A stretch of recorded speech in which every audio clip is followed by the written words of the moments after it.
Most games ask the player to engage with one defined gameplay type. Platformers require the player to reach the end of the level while avoiding or defeating the obstacles, and a player sitting down to play knows what to expect. Very rarely will a game require the player to engage with more than one gameplay type, but Platinum Games' popular 2017 game, Nier Automata, includes the expected action-adventure gameplay as well as a number of shoot-'em-up sections. Both gameplay styles are fast-paced and action-packed, but aren't particularly reminiscent of each other, so the combination seems very unique. But 29 years earlier, when shoot-'em-ups were at their most popular, the action-adventure combination was available on the Nintendo Entertainment System.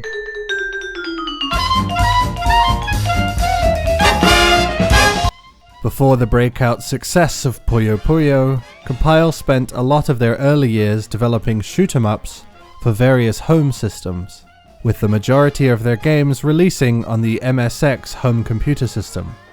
In the 80s, Japanese video game developers were very fond of the MSX architecture, and much preferred it to Sega's SG-1000 and Atari's 2600. Well-known Compile series Zanak and Aleste got their starts on MSX, and gave the developer valuable experience within the shoot-'em-up genre. After Nintendo's The Legend of Zelda exploded in popularity in 1986, Compile decided to try their hand at the action-adventure style, which led to the release of Golvelius in 1987. Golvelius's positive reception and subsequent licensing to Sega inspired Compile to continue developing action-adventure games, and combining their trademark shoot-'em-up style seemed like a natural development. In 1988, The Guardian Legend released on the NES, and offered players a hybrid gaming experience that hadn't been available to them previously. Players would explore the abandoned planet Naju, searching for corridors that are preventing the planet's defense system from self-destructing, and eradicating the alien scourge that wiped out the previous inhabitants. Upon finding and opening a corridor, the game transitions into a shoot-'em-up gameplay style, and the player must defeat the alien presence within. While The Guardian Legend and Nier Automata share their hybrid gameplay types, the dystopian science fiction setting and the main character designs are also somewhat similar. 2B and the Guardian are both feminine androids, although 2B lacks the Guardian's sex appeal. Both characters are immensely customizable, able to swap their weapons around at will, and even upgrade them to become more effective. The existential theme is a deeply important aspect of Automata's narrative and setting, and the Guardian Legend simply doesn't go near that idea, although there are friendly round characters.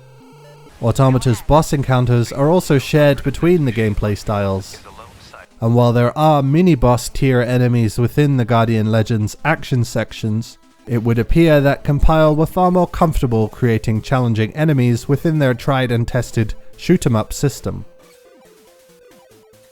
8-bit action-adventure games were consequently limited by the capability of their host hardware, and put most of their focus on the world and limited their mechanical content. The Guardian Legend has a broad world, but aside from the varied tile sets, there is very little difference between each zone. Every screen has inaccessible corners, and every region has the same boxes that act as the only obstacle within a screen. No plants, no water, no oddly shaped rooms. Fortunately, there are a ridiculous number of different enemies to battle, with the Guardian's standard shooting and massive number of secondary weapons. The enemies occupy almost as many roles as would feasibly be possible on the NES. There are standard patrolling enemies that simply wander the screen. There are more aggressive enemies that quickly lurch toward the player to deal damage. There are enemies that shoot projectiles, enemies that spawn other enemies, enemies that occupy a third axis. Some enemies that are introduced as mini-bosses become standard enemies later into the game. Almost every enemy type has a handful of different colored versions too, denoting their higher health and damage output. The quantity of secondary weapons far exceeds Castlevania, and with the two gameplay types, there are surprisingly few useless secondaries. The weapons are typically found within destructible red boxes that are placed throughout the world to encourage exploration, but the mini-boss enemies often reward weapons upon defeating them as well. And there are shops hidden throughout the game, run by this blue circle creature, who arbitrarily sells one of a trio of items and then takes the rest away. Do they not want more money? It is possible to find duplicate weapon drops, which act as upgrades for that particular weapon. This puts character combat progression into world exploration, and indulges that major facet of the game's function. I found that the lingering explosions of the grenade weapon were capable of damaging an enemy repeatedly, bypassing their invulnerability frames, and resulting in a faster time to kill. Combining the grenade and the Guardian's fast movement speed meant that killing the more aggressive mini-bosses is a challenge of survival and not offense. Similar survival challenges are also present within the shoot-'em-up stages. Unlike Submarine Attack, the shooter stages within the Guardian Legend are vertically scrolling, which often means there is no geography within the levels, and because of that, the pace is naturally much higher.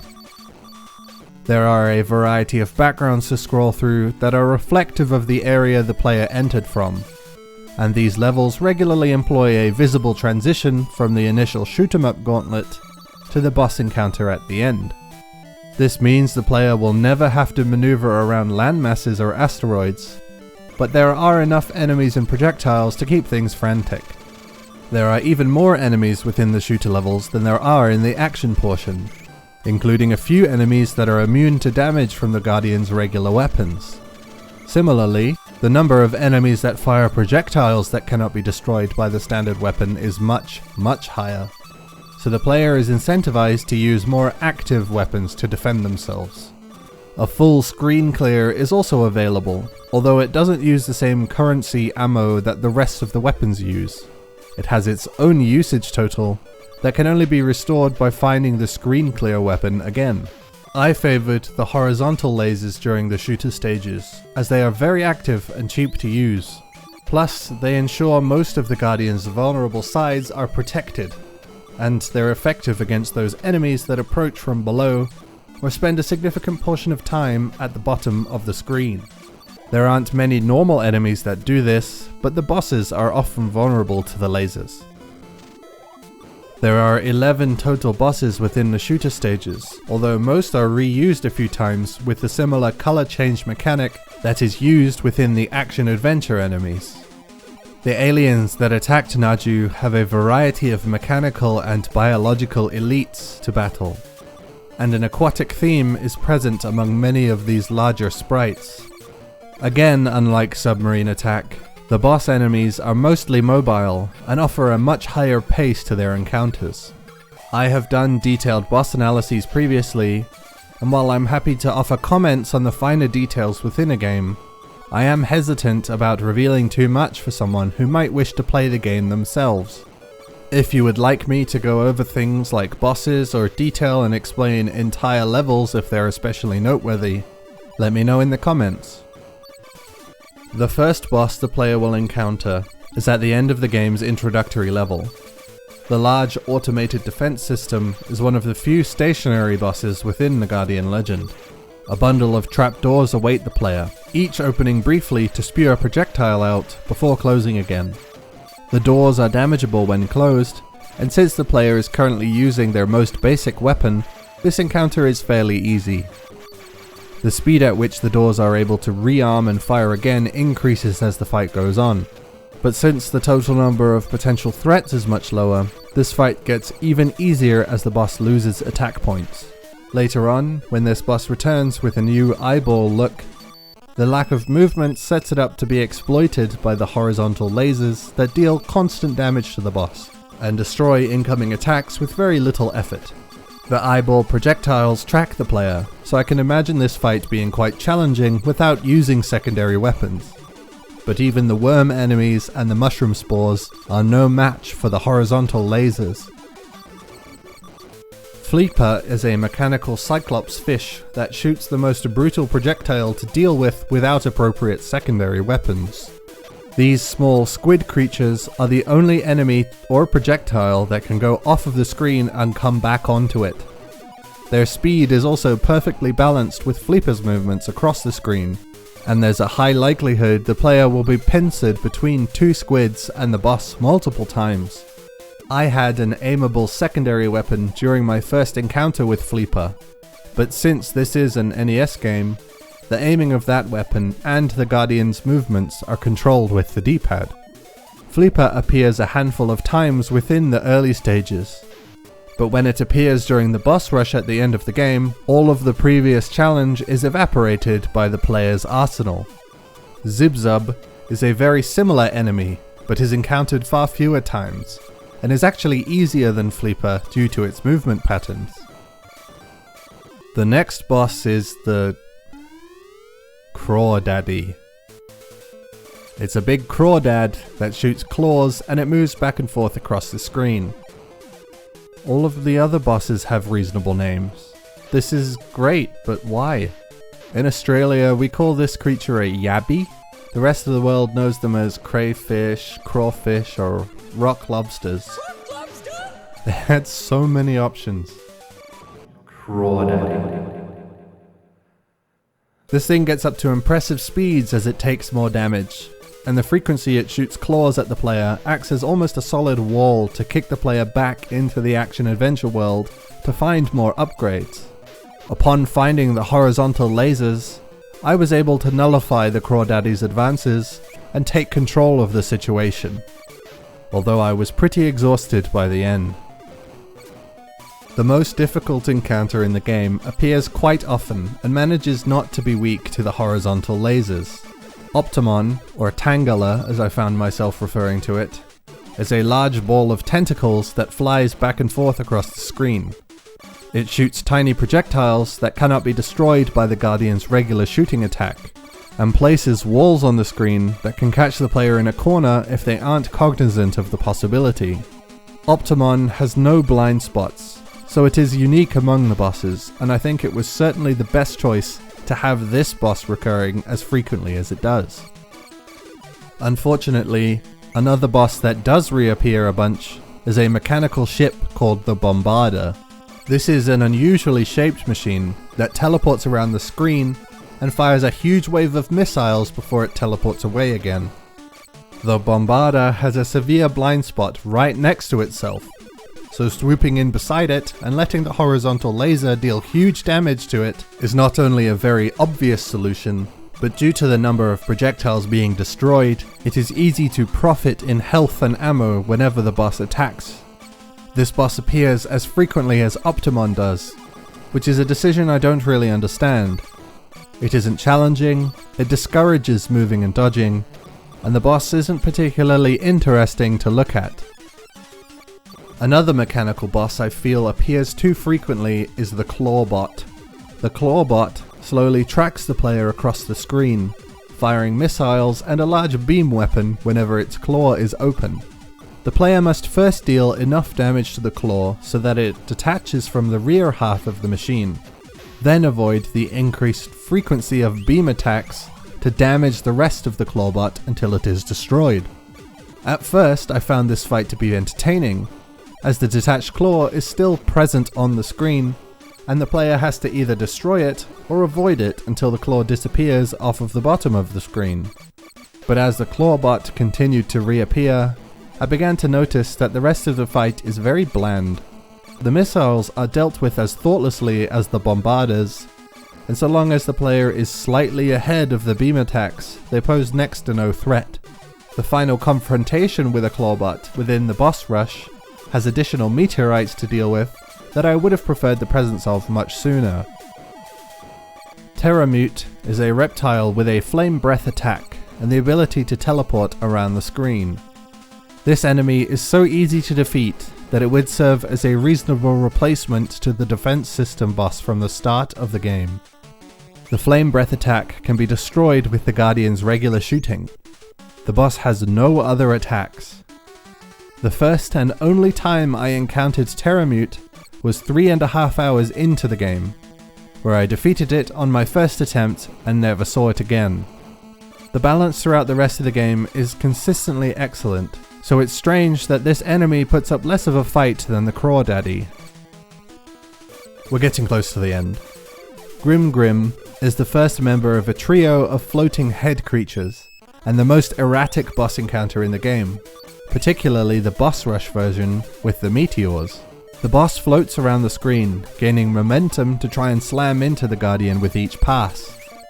The boss has a lot of eyes that it uses to shoot projectiles at the player while it moves around. For each eye destroyed, the boss moves faster and approaches its second phase. Once it is totally blinded, Grimgrin begins tossing giant quantities of projectiles all over the screen, a significant portion of which cannot be destroyed with the standard shooting. At this stage of the fight, most of the lower screen is too dangerous to occupy unless the player has a hefty supply of screen clears to spam whenever this boss fires another volley. I really enjoyed this encounter, and was pleased to fight this boss the handful of times it appeared. The penultimate encounter, Eyegore, is a joke. This boss occupies the rough center of the screen, shoots a bunch of lasers straight downward, and some aggressive tracking attacks semi-frequently. Sitting beside this enemy allows the player to constantly have the horizontal lasers in contact with it. It also allows them to destroy the boss's projectiles to generate power-ups continually. Eyegore naturally has a lot of health, so this battle can last excessively long. 4.5 minutes worth of health is certainly much too high. With less health and some horizontal movement, this could have been an interesting encounter. Finally, it is the last enemy to defeat, and it must be defeated immediately after completing the boss rush. This boss fires 2 different kind of projectiles and moves its hands up and down to intercept the player at the bottom of the screen. It is a tough encounter all around, but the upper corners of the screen are totally safe from the boss's reach, and only the projectiles are of concern. What this means is that sticking to the corner is the best place to be for the entire fight. A little bit of an anticlimax. In the end, the Guardian Legend took me 8 hours to finish, and I think that's a reasonable length for the game to be. It manages to keep momentum relatively high for the entire runtime. There isn't any filler, nor does it seem blatantly underdeveloped. Some things might be simple, but temper your expectations, man, this is a NES game. I was never frustrated or aggravated, no table slamming, no muttering. The game is consistently fair and understandable. If you don't want to fight a mini-boss, you can run out of the screen faster than the game populates the barriers into the doorways. There are password rooms all over the place, so as long as the player makes sure to grab a password before attempting something risky, they won't lose progress and won't have to grind to get their resources back. Moreover, this game is quite beginner-friendly. My shoot-'em-up experience is a single other game, and those segments within Nier Automata, yet I was able to finish the Guardian Legend and enjoy it along the way. If you enjoyed Nier Automata because of that melding of different gameplay types, and not because of plastic shiny waifu butt, then the Guardian Legend is more of that, but for far older hardware. If you were into Android cheeks, there isn't nothing for you here. The narrative is certainly nowhere near as convoluted, and you can actually get to the end without having to play the game 20 times. I also think it's pretty cool that the Guardian isn't gendered, so that everyone can be the greatest player. Compile's combination of gameplay types in a format with such tiny capacity was a monumental risk that could have easily made either side of the game a wound on the other, but they managed to succeed despite the limitations. Upon the game's release, reception was divided, as some found the game fascinating, while others wrote the Guardian Legend off as a Blaster Master clone. The game sold fairly well, and finding a well-maintained physical copy nowadays isn't a problem, although the prices can be off-putting. The NES collector's market is nearing the top end of what I would consider affordable, with the average sale price jumping from $9.84 in 2011 to $41.07 currently. If NES collection were ever something you'd be interested in pursuing, now might be your last chance at reasonable prices. and the Guardian Legend is excellent value for your money.